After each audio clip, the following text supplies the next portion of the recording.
اب بیت المقدس ایک ایسی جگہ ہے، یروشلم، ایلیا، جو تینوں ابراہیمک ریلیجن جو ہیں، آسمانی مذاہب کے ماننے والے لوگ، ان کے لیے ایک کامن حرم کی جگہ ہے، چاہے وہ جیوز ہوں، کرسچنز ہوں یا مسلمز ہوں، تینوں کے لیے وہ حرم ہے۔ اور جب نبی صلی اللہ علیہ وآلہ وسلم کی پیدائش ہوئی اس وقت آلموسٹ 500 سال ہو چکے ہوئے تھے ہیکل سلیمانی کو گرے ہوئے، کیونکہ 70 AD کے اندر 70 عیسوی میں نبی علیہ السلام کی پیدائش سے 500 سال پہلے ٹائٹس جو رومن ایک جنرل تھا، اس نے حملہ کیا تھا یروشلم کے اوپر، اور اس وقت تو ظاہر ہے وہ بت پرست جنرل تھا، اور انہوں نے یہودیوں کو قتل کیا، کوئی 1.25 لاکھ کے قریب یہودی قتل ہوئے، اتنوں کوئی وہ قید کر کے لے گیا اور ہیکل سلیمانی برباد کر دیا۔ اس کی صرف ایک دیوار بچی ہے جسے ویلنگ وال کہتے ہیں، دیوار گریا، اور جس کے سامنے یہودی جو ہے وہ اس طرح کر کے تورات پڑھ رہے ہوتے ہیں، وہ ایک دیوار وہ باقیات ہے ہیکل سلیمانی کی۔ اور یہ سلسلہ اسی طریقے سے ان کا رہا، پھر ڈائسپورا شروع ہو گیا، ان کا انتشار پوری دنیا میں پھیل گیا، ظاہر ہے وہاں سے تو وہ نکال دیے گئے۔ نبی صلی اللہ علیہ وآلہ وسلم کا دنیا میں آنا یہودیوں کے لیے بھی رحمت ثابت ہوا۔ آپ علیہ السلام کی مبارک دعوت کی برکت سے جب اسلام نے عروج پکڑا اور سیدنا عمر کے دور میں یروشلم فتح ہوا ایک پیس ٹریٹی کے تھرو، اس وقت یروشلم پہ حکومت تھی کرسچنز کی۔ جب ہیکل سلیمانی توڑا گیا اس وقت حکومت تھی رومن امپائر کی، جو کہ بت پرست تھے، لیکن وہ بیچ میں ایک ان کا ایمپرر آیا کانسٹنٹائن II، جس کے نام کے اوپر قسطنطنیہ شہر ہے، اس نے کرسچینٹی اڈاپٹ کر لی۔ یہ آلموسٹ آپ سمجھ لیں نبی صلی اللہ علیہ وآلہ وسلم کی پیدائش سے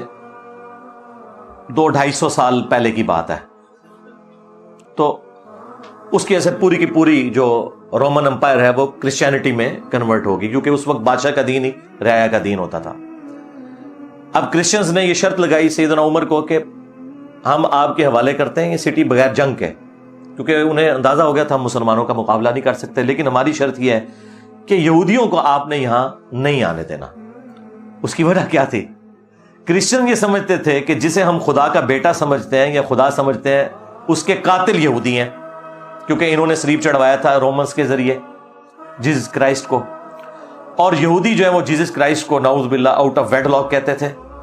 ٹھیک ہے، اب یہ زمین و آسمان کا فرق ہے۔ اتنے بڑے لیول کی دشمنی دنیا میں کسی بھی دو مذاہب کے درمیان نہیں ہے جو جیوز اور کرسچنز میں۔ یہ آج کی بات میں نہیں کر رہا، یہ آج صورتحال کیوں بدلی ہے میں بعد میں بتاتا ہوں۔ زمین و آسمان کا فرق کہ ایک مذہب کے ماننے والے اسے خدا کا بیٹا کہہ رہے ہیں اور خدا کہہ رہے ہیں، پروٹیسٹنٹ جو ہے وہ خدا کہتے ہیں اور کیتھولک خدا کا بیٹا کہتے ہیں، اور دوسرے کہہ رہے ہیں کہ اس کی اصل میں خطا ہے یا آؤٹ آف ویڈ لاک پیدا ہوا ہے، نعوذ باللہ من ذالک۔ تو ان دونوں کا تو آپس میں ملاپ ہو ہی نہیں سکتا تھا۔ کرسچنز نے کہا کہ جیوز یہاں نہیں گھسیں گے، یہ ہمارے جیزس کرائسٹ کے قاتل ہیں، تو یہ بات تو ان کی نہیں مانی گئی۔ البتہ ایک بات سیدنا عمر نے مان لی کہ ٹھیک ہے ہم انہیں یہاں آباد نہیں ہونے دیں گے، صرف وزٹ کریں، انٹرنیشنل سٹی سے ڈکلیئر کر دیں گے، کرسچنز بھی آئیں، جیوز بھی آئیں، مسلمان اوورال اسے دیکھیں گے، لیکن چونکہ یہ تینوں مذاہب کے لیے ایک ریسپیکٹیبل جگہ ہے، لہٰذا تینوں مذاہب کے ماننے والے لوگ زیارت کے لیے اپنے حرم میں آ سکتے ہیں۔ اور پھر اس وقت سے لے کر 20ویں صدی کے آغاز تک، سلطنت عثمانیہ کے ٹوٹنے تک، یروشلم، بیت المقدس یہ مسلمانوں کے قبضے میں رہا ہے۔ بیچ میں ایک دفعہ صلیبیوں نے لیا تھا، اور وہ پھر سلطان صلاح الدین ایوبی رحمہ اللہ تعالیٰ نے ان سے واپس لے لیا۔ بس وہ ایک ایکٹیویٹی پرفارم ہوئی، اوورال مسلمانوں کی حکومت رہی، اور بالکل معاملات بڑے اچھے چل رہے تھے۔ لیکن جب سلطنت عثمانیہ کمزور ہونی شروع ہوئی، اس وقت یورپ نے کافی، یعنی گریٹ برٹن نے اس وقت زور لگایا، دنیا کی سپر پاور تو وہی تھے اس وقت، انہوں نے زور لگایا سلطان عبد الحمید رحمہ اللہ تعالیٰ کو، جو آخری باقیات تھے، جو ٹرکی والوں نے ان کے اوپر ڈرامہ بھی بنایا ہے، تو خیر انہوں نے تو بہت زیادہ ایگزیجریٹ کر کے اسے پتہ نہیں کیا کتنا بڑا بزرگ بنا کے پیش کیا ہے، اتنی بھی بات نہیں تھی، لیکن بہرحال مسلمانوں کے مفادات کے پوائنٹ آف ویو سے اس بندے کی بہت بڑی کنٹریبیوشن ہے۔ الٹیمیٹلی انہوں نے پھر ڈیسائیڈ کیا کہ ٹھیک ہے ہم ان کو دوسرے طریقے سے نپٹیں گے۔ وہ پھر اللہ کی طرف سے کوئی حالات ایسے بنے، ورلڈ وار 1 شروع ہو گئی اور اس میں جرمنی کا ساتھ دیا سلطنت عثمانیہ نے، اور یہ پارٹی جو ہے وہ جنگ ہار گئی۔ فاتحین دوسری طرف تھے، گریٹ برٹن اور ان کے الائز سارے، تو انہوں نے جنگ کے دوران ہی فتح پانے کے لیے عربیوں کے ساتھ یہ وعدہ کیا کہ تمہیں ہم اجمیوں کی غلامی سے آزاد دیں گے اور یہ علیحدہ سے ایک حکومت تمہاری قائم کریں گے۔ دوسری طرف انہوں نے یہودیوں سے وعدہ کیا کہ تمہیں ہم بیت المقدس میں آنے کی اجازت دے دیں گے۔ خیر دونوں کے ساتھ ہی وعدہ خلافی کی۔ بہرحال یہودی اسٹرانگ تھے چونکہ فائنینشلی انہوں نے پھر زور لگایا، تو 1917-18 کے اندر بالفورڈ ڈکلیریشن ہوگی۔ بالفورڈ ایک شخص تھا جو ان کی طرف سے نمائندہ بن کے گیا اور ایک ٹریٹی سائن ہو گیا جس میں یہودیوں کو اجازت مل گئی کہ وہ دنیا میں کہیں بھی ہے نا، وہ یروشلم آ کے آباد ہو سکتے ہیں۔ اس وقت تک آپ سمجھ لیں آلموسٹ 90% کے قریب مسلمان ہی وہاں رہتے تھے، اور اتنے % علاقہ مسلمانوں کے پاس ہی تھا، وہ فلسطین کی وہ ریاست۔ بس پھر وہاں سے ایک سلسلہ شروع ہوا، کرتے کرتے جب پوری دنیا سے یہودی آ گئے، اس وقت آلموسٹ آپ سمجھ لیں 90 لاکھ 1 کروڑ کے قریب ہیں، 10 ملین کے قریب یہودی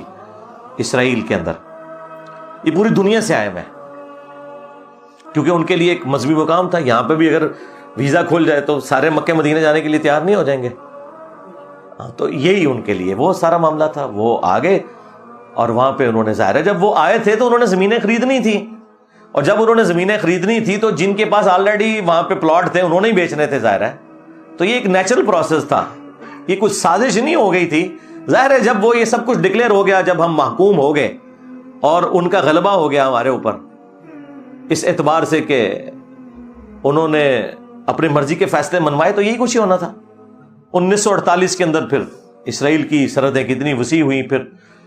اصل جو جھٹکا مسلمانوں کو لگا وہ 1967 میں جو 6 دن کی جنگ ہوئی تھی عرب ورسز اسرائیل، جس میں اکیلے اسرائیل نے سارے عرب ملکوں کو شکست دی۔ اس کے بعد پھر اس نے اپنی دھاک بٹھا لی، ایسی بٹھائی کہ آج تھوڑا سا علاقہ فلسطینیوں کے پاس ہے،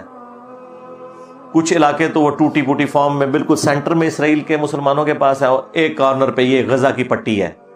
جس کے ایک طرف میڈیٹرینین سی ہے، ایک طرف ایجپٹ ہے، اور باقی جو 2 بڑی والی سائیڈ ہے جو لینتھ والی وہ ساری اسرائیلی ہے، اور انہوں نے باقاعدہ باڑ لگائی ہوئی ہے، کسی کو وہاں سے یہاں آنے کی اجازت نہیں۔ اور جو مسلمان باقی رشتہ دار ہیں وہ دوسری طرف آباد ہیں، وہ اس باڑ کو کراس بھی نہیں کر سکتے، پھر بیچ میں اسرائیل ہے، لہٰذا ان کی آپس میں وہ اس طریقے سے جدائیاں ہوگی، اور یہ سارے معاملات اس طریقے سے چل رہے ہیں۔ اور اس میں عرب ملک ظاہر ہے کہ دنیا پرست ہیں تو نہیں مقابلہ کر سکے، اور آج تو اسرائیل خیر آپ سمجھ لیں انڈکلیئرڈ نیوکلیئر پاور بھی ہے۔ دنیا میں جو 7 نیوکلیئر پاورز ہیں ان میں سے ایک ہے، وہ 8 بلکہ کہہ لیں، انڈیا پاکستان کو ملا کے 7 اور 5 جو ویٹو کرنے والے ممبرانز ہیں، اور 8واں اسرائیل ہے۔